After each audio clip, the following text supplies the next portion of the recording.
Hello everybody, welcome back to Witchfix. Today we're taking a look at book 1 in the Salem Witch Tryouts series, which is just called the Salem Witch Tryouts, by Kelly McClymer. It's a name that's familiar. I feel like I've said that name before. Have I reviewed one of her books before? I don't think so. This book was in one of my recent buy hauls because it was recommended by a viewer, so I decided to get it and check it out. And the blurb on the back of the book is this. Prudence Stewart loves her life at Beverly Hills High. She gets straight A's, has a gorgeous boyfriend, and she's captain of the cheerleading squad. Then, poof, her parents announce they're moving to Salem. Apparently, Prue descends from a long line of witches, and it's time for her to learn the craft. Goodbye Beverly Hills High, hello witch school. Prue's sure she can keep her cool at her new school, but she soon finds herself failing witchcraft classes and, worst of all, messing up at cheerleading, which seems to involve a new kind of spirit she just can't tap into. It's time for Prue to cast a spell and prove she's just as enchanting as the next girl, and somehow make cheering tryouts a flying success. That blurb gets a couple of things wrong about the plot. Obviously, it was not written by the author, it was written by someone on the marketing team, but it kind of gave me the wrong impression. I thought that I was going to be reading a book about a girl who goes to a normal high school who finds out she's a witch, and within the first couple of pages of reading this, I found out that Prudence has always known that she's a witch. It's just that she lives in the mortal world with her witch mother, who is many centuries old, and her mortal dad. So she isn't allowed to use magic, really. She does it a few things here and there, but she isn't really allowed to use magic at all, which is a drastically different story than the one I thought I was going to be reading. But I did enjoy it because it felt kind of more original. Like, the blurb as it stands kind of reminded me of the Sabrina the Teenage Witch sitcom and Buffy the Vampire Slayer, like the first couple of episodes, and also the movie, where it's just like, oh, this sort of normal airheaded teenager gets these special powers. But it kind of isn't that, and so it wasn't really something that I'd read before, which was quite nice. There were a couple of issues with it, which I'm going to discuss, but first I'd like to trigger warn for parental abuse and sexual assault, which I didn't think I'd have to warn for on a book like this. And I'm not saying that that's in the content of the book, it's just something that I kind of took away from some of the scenarios in said book. So broadly speaking, the plot is this. Prue is told that her family is moving to Salem, I think to do with her dad's work or something, but mainly because of her brother, who's, I think, 12, 13. She refers to him as the Dorklock, and apparently he keeps using his magic in mortal school, which we'll come back to later, because I had kind of an issue with that. So he has to now go to a witch school, because he can't be trusted at mortal school. So now they have to all move to Salem, which is one of the only places where the witch world and the mortal world kind of coincide. So they can live in a mortal house, so her dad can stay at work, but also get into the witch world more easily. The style of magic in the book is very much Sabrina the Teenage Witch. It's very, like, point and stuff happens. But I did like the way this was explained, and it had probably more of an original take on it to such an extent that I realised why it would be difficult for Prue to learn it at this later stage in her life. In most books, you're like, how can it be hard to learn magic? It's just pointing at stuff, and then what you want to happen happens. But in this, a lot of thought is given to why it would be so difficult, the kind of mental properties and concentration that it takes. For example, she tries to summon up a chocolate cake and then a beef wrap for her lunch, and accidentally does it without focusing, so she gets a beef wrap with chocolate frosting in it. She also has to learn how to control multiple items in the air at once. First using like the baby step of using one finger for each individual item, and then graduating to being able to do it all with just like a wave of her hand. So you do kind of get a sense of why that's difficult. So Prue starts going to witch school and soon discovers that she is behind at everything to do with witchcraft. And in wanting to join the cheerleader team, she has to learn how to like fly in the air and do like spins and basically aerial work without any kind of wire, which she sucks at, but she's also the only one of them who knows how to do mortal cheerleading properly, because they don't really bother at it because it's just mortal rubbish. So she gets probationally allowed onto the team in order to teach everybody, you know, little things like synchronization. So she does sort of get in that, and then she makes a couple of friends, and then the book just kind of ends abruptly, I guess because there's a sequel. But it doesn't really have a lot of payoff at the end. Now, one of the things that kind of really worried me in the opening section is some of the things that she talks about, which she brushes off as being like completely normal, but which I think are a big deal. So on page 4, we find out about why they're moving. Her brother Tobias, known as the Dorklock, has been doing stuff at school with magic. And the thing that he's done that has like broken the camel's back is on page 4.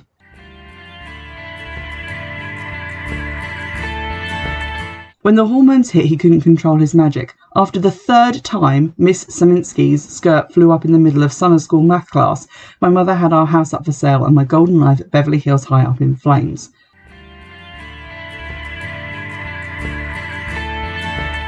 So this is the 3rd time that he's like pulled up his teacher's skirt, and that's why they're moving. This kid shouldn't be in a different school. This kid should be in jail, because that's not right.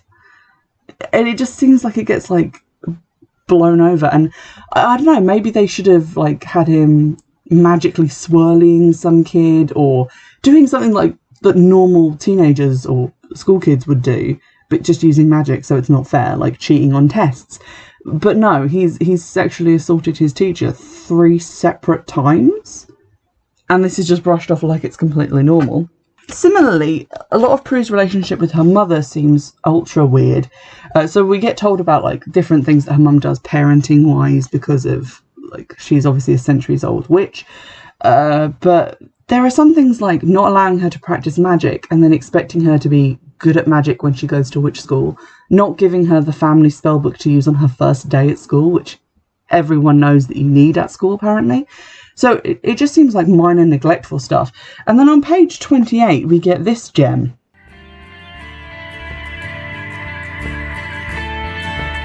What's next? Are you going to tell me it's time I learned how to sleep with boys and experiment with drugs? It was a low blow, but I was so furious. All I could think of was how witchcraft is not to be used in the mortal realm lectures were right up there with the abstinence and sobriety lectures parents are so good at lobbing at you the minute you leave the house for a simple trip to the mall or a harmless school dance. At least in my house they were, until now. All the sympathy left her face. Good. Don't think those protective spells I've put on you will be any different now that we're here. They're not. In fact, she closed her eyes and lifted her hands in a careless circle. I've just triple strengthened them, young lady. You'd think I'd have learnt to keep my mouth shut when I'm mad, but no, I have to make things worse.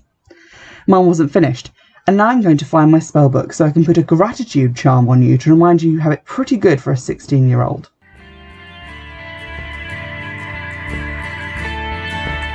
So, not only is her mum saying that she's going to use magic to brainwash her into being grateful for this ultra-strict parenting, we find out that these protective charms basically mean everything from preventing you from getting into a car accident, which obviously a pretty good move, to the fact that Prue bursts out in hives if she is alone with a boy for more than 45 seconds. That seems ridiculously controlling. And I know that this is a teen book, it's teen fiction, it's meant to be light and fluffy. Teenagers need to push back against parental figures. That's like part of the genre. Their parents need to be strict or unreasonable so that the character has something to like rail against and get angry about. I get that. But this just seems like on a par with if this was like not about witches. Her mum just like locking her in her room at night or like chaining her ankles to the bed so she can't leave the house. It just seems weird, and I don't think the author intended it to be like that. I think they've just like put some like witchy stuff in there and then not really thought about how that translates into the equivalent in the real world. But it gave me like such a pause that I was just like, what did her mum just say? So that was a bit odd. Thankfully this stuff does kind of calm down after the first couple of chapters and her mum becomes a little bit more normal. You also see her mum get like yelled at by her like Prue's grandma and also the head teacher at the school for essentially like failing to teach Prue anything about magic, which I'm on her side because she points it out herself. It's unfair that her brother is in like the gifted and talented class because he's been breaking the rules all this time and using magic, whereas Prue has been following her mother's lead, following her rules, and has therefore been left in remedial spells because she hasn't been breaking the rules. On a positive note, we do get a little bit of information in one of her lessons on page 89 and 90 about the witch trials. And it basically makes the point that no witches were like burned in America, which is something that I think more people need to be aware of. So I like that actual information was in the book, even if it was just like a kind of fantasy book about witches. It did still have some real life information in it. And it also quite neatly explained how some witches were actually caught in the witch trials, but most of the people were just like, obviously normal mortal people. So on page 91 we get this. It was mainly mortals who suffered the persecution, I hasten to add, but a few witches were swept up in the nonsense, those who had infections that prevented the use of their powers, or maybe those who, like me, didn't have a clue how to use their powers to full effect. So it's sort of like a nod to the fact that the people who were executed in the witch trials weren't witches, but also kind of fills in that gap, which is something I think I commented on in one of the Witch in Love, Witch in Winter books, that you have to kind of explain how someone with all these incredible powers would be able to be caught by people who have no powers. So I think it did that quite neatly. The cheerleader stuff too, and I'm not American, so my entire exposure to cheerleading has been watching Bring It On probably too many times. So I know some of the words, but I don't know really what they mean, and I know what spirit fingers are. So that was all my knowledge of it coming into this. But again, as with the magic, it really gets into your head, like, how difficult some of this stuff is to learn. Like, a lot of the tricks and, I don't know what they're called, moves that they do, when she's explaining them, even if you don't really understand enough to actually picture them in your head, you get the impression that these are things that she's practiced over and over, and that are physically demanding and difficult to perfect. So that is carried off really well. Again, it really makes an interesting point about how coordination and stuff is important, which obviously the witch girls haven't really got down yet. So in terms of it just being about a kind of a fluffy-headed popular girl, it does have some of those moments for growth, like when she's trying to explain all this cheerleading stuff, and also when she's getting in with the kind of fringe groups, trying to make some friends before she moves on to bigger things. She does start to feel guilty that she's planning to abandon them later. So I think we're seeing like some personality growth on her part.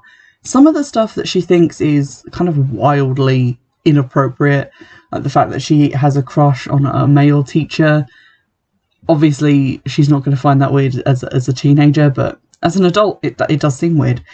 And some of the stuff that she actually says about the unpopular kids is a little bit insulting and a bit mean. I get the sense that it's just out of ignorance on the character's part, but it did kind of give me a wobble in her likability at certain points.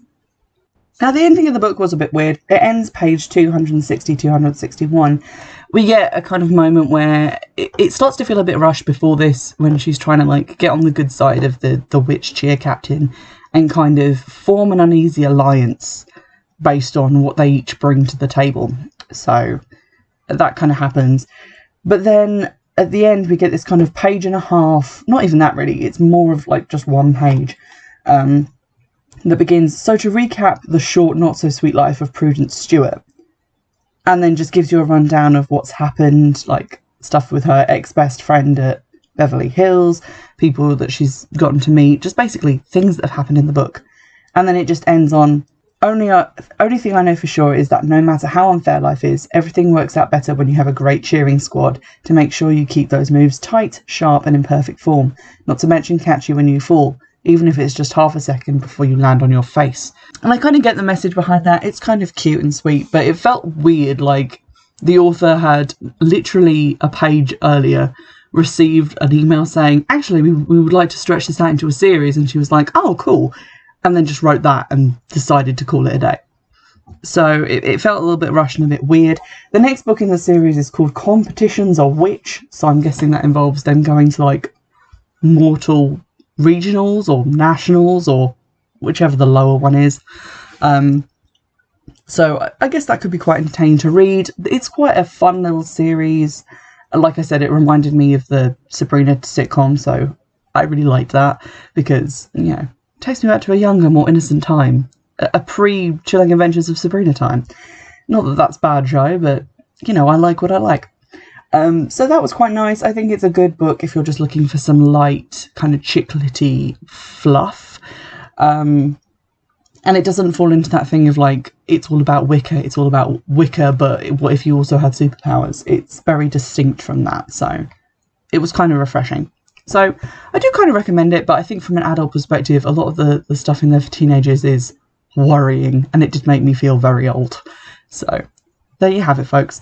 If you'd like to recommend any books, by the way, drop them into the comments section on the YouTube version of the podcast. I'll get to them there. You can also email me, but I check that email very sporadically, so apologies if it will take me a while to get to it. But let me know any recommendations, because it's been fun reading some books that I didn't choose for myself. And in the meantime, I'll see you in the next episode. Bye!